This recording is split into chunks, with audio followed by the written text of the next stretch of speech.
आप में से ज़्यादातर लोगों को यही लगता है कि आप जैसा नज़र आते हो वो सिर्फ आपके जीन्स पे डिपेंड करता है। एक्चुअल में ऐसा नहीं है।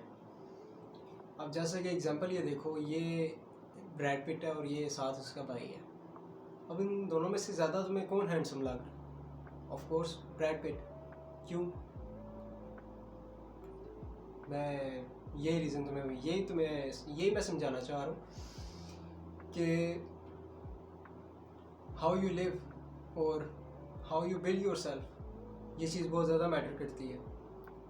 कि ये चीज़ बहुत ज़्यादा मैटर करती है इस चीज़ पे कि तुम कैसा नज़र आओगे। इसका आउटकम जो है ना, बाज़ या तुम्हें नज़र आएगा।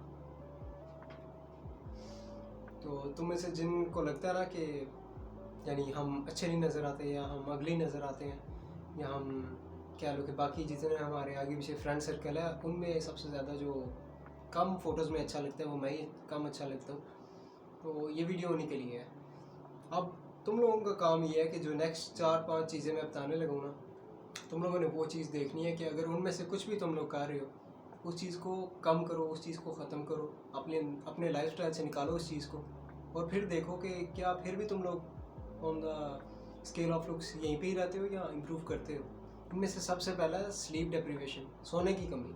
जैसा कि हमारी जनरेशन में ये चीज़ कॉमन हो चुकी है कि रात को जल्दी सोने को जो है ना मम्मी डैडी समझा जाता है कि इतनी जल्दी सो जाते हो, क्यों भाई इतनी जल्दी क्यों सो जाते हो? इंसान है ना, इंसान ही रात को सोते हैं ना।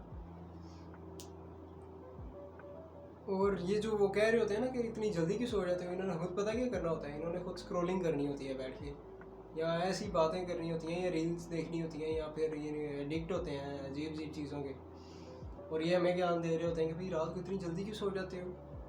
इनको बंदा चंड मारे।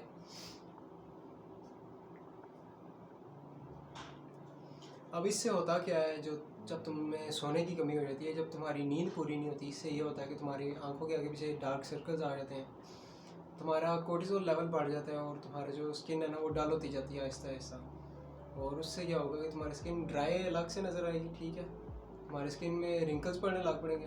क्या लोग एक किस्म का जो पूरा ये जो है ना तुम्हारा सोने की नींद की कमी पूरा तुम्हारे जो है अगली होने को सपोर्ट करती है। अगर तुम सिर्फ इस चीज़ को फिक्स कर लो तो काफ़ी मसले तुम्हारे हल हो सकते हैं अगर तुम बाकी चीज़ें नहीं करते। Let's see. नंबर 2 है high dopamine habits. High dopamine habits का मतलब ये है कि जो बैड डोपामीन है, जो डोपामीन रिसेप्टर्स को फ्राई करने वाली डोपामीन है। अब उसमें क्या क्या है, स्क्रॉलिंग आ सकती है, उसमें ये तुम्हारा वो एडिक्शन आ सकती है तुम्हारी, हाँ, उसके अलावा जंक फूड आ सकता है तुम्हारा। ये चीज़ें वो हैं जिससे तुम्हें हाई डोपामीन रिलीज़ होता है। और उसके बाद इससे पता क्या होता है, जब बहुत ज़्यादा डोपामीन रिलीज़ होती है ना, तो उसका असर तुम्हारे चेहरे पे डायरेक्ट पड़ता है। तुम्हारी आंखें डेड नज़र आती हैं, साफ पता चलता है तुम्हारी आंखें फ्रेश नहीं है। ये चीज़ तुम्हें जो है ना तुम्हारे जो चेहरे की ओवरऑल अट्रैक्टिवनेस है इसको कम करती है। उसके बाद नंबर 3 है तुम्हारा पोस्चर और बॉडी लैंग्वेज। अगर तुम्हारा पोस्चर बिल्कुल ख़राब है, यानी क्या लो कर्व हुआ है, तुम्हें ये मसला हुआ है स्पाइन का, तो इसके लिए तुम्हें अपना स्ट्रेचेस करनी पड़ेंगी डिफरेंट। ये चीज़ इसलिए होती है क्योंकि तुम जितने मर्जी अच्छे कपड़े पहन लो ना, तो तुम्हें ऐसे स्लाउचली ऐसे ना तुम आगे की तरफ झुके हुए नज़र आओगे, तुम्हें कॉन्फिडेंट नज़र नहीं आओगे तुम। और अगर तुम कॉन्फिडेंट होने की कोशिश करोगे तो वो अननेचुरल लगेगा अगर तुम्हारा पोस्चर ख़राब है। तो तुम्हें अपने पोस्चर को फिक्स करना है। एक्सरसाइजेज हैं कुछ, वो तुम सर्च कर सकते हो। ये स्ट्रेचेज हैं कुछ जिसकी वजह से जो है ना तुम्हारा ये पोस्चर और जो तुम्हारी बैक है वो स्ट्रेट हो जाएगी और शोल्डर्स बैक हो जाएंगे। इस चीज़ की आहिस्ता आहिस्ता प्रैक्टिस भी करो। तुम चिन टक्स भी स्टार्ट करो ना, अगर दीवार के साथ अपने आप को पैरेलल खड़ा करके चिन टक्स करो, इससे भी काफ़ी इंप्रूव होता है। विद टाइम जो है ना इससे भी तुम्हारा पोस्चर इंप्रूव होगा। और भी 1-2 स्ट्रेचेज हैं वो तुम देख लो। नंबर 4 है बेसिक स्किन केयर को निगलेक्ट करना। बेसिक स्किन केयर क्या है? फेस वॉश, उसके बाद मॉइस्चराइज़र और सनस्क्रीन। इसको भी अवॉइड करना कि यार दिन में एक दफ़ा कर लो या वैसे।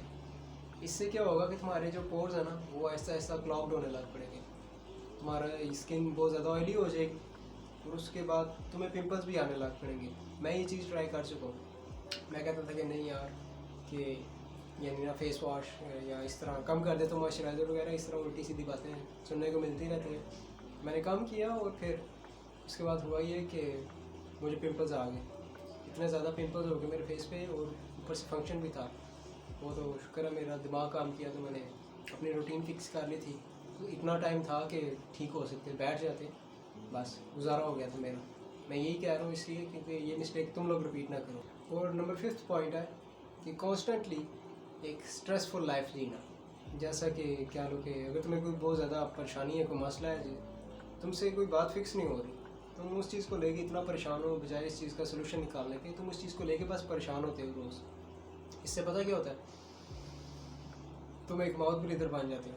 क्योंकि जब तुम परेशान होते हो ना, जब तुम एंग्शियस होते हो, तुम्हें नहीं पता चलता, लेकिन तुम नाक से सांस लेने की बजाय मुंह से सांस लेने लग पड़ते हो, जिससे तुम्हारे एक तो एलर्जी इश्यूज़ बढ़ सकते हैं, जिससे तुम्हें एलर्जीज़ हो सकती हैं डिफरेंट, और उसके अलावा जो तुम्हारा जॉ है उसका भी इशू हो सकता है। विद टाइम वो रिसेस्ट हो जाएगा और तुम एक माउथ ब्रीदर बन चुके होगे परमानेंट वाले। तो इसलिए जो तुम्हारा कोई इशू वगैरह उसको रिजॉल्व करो, और इसको उसके साथ अपनी ये स्ट्रेस को जो है कम करने के लिए मेडिटेशन करो, बुक्स पढ़ो और एक्सरसाइज करो। फिर अभी जो तुम शीशा देखते हो, तुम्हें देख के अच्छा नहीं लगता कि यार पता नहीं क्या हुआ बेचारे को, अच्छा हंसा होता था। ये सब हैबिट्स अगर तुम्हें अपने अंदर नज़र आती हैं, इन सब को चेंज करो, तो फिर देख के बताना कि क्या तुम्हें रिजल्ट्स मिले, क्या तुमने इम्प्रूव किए। कमेंट्स में बताना मुझे फिर।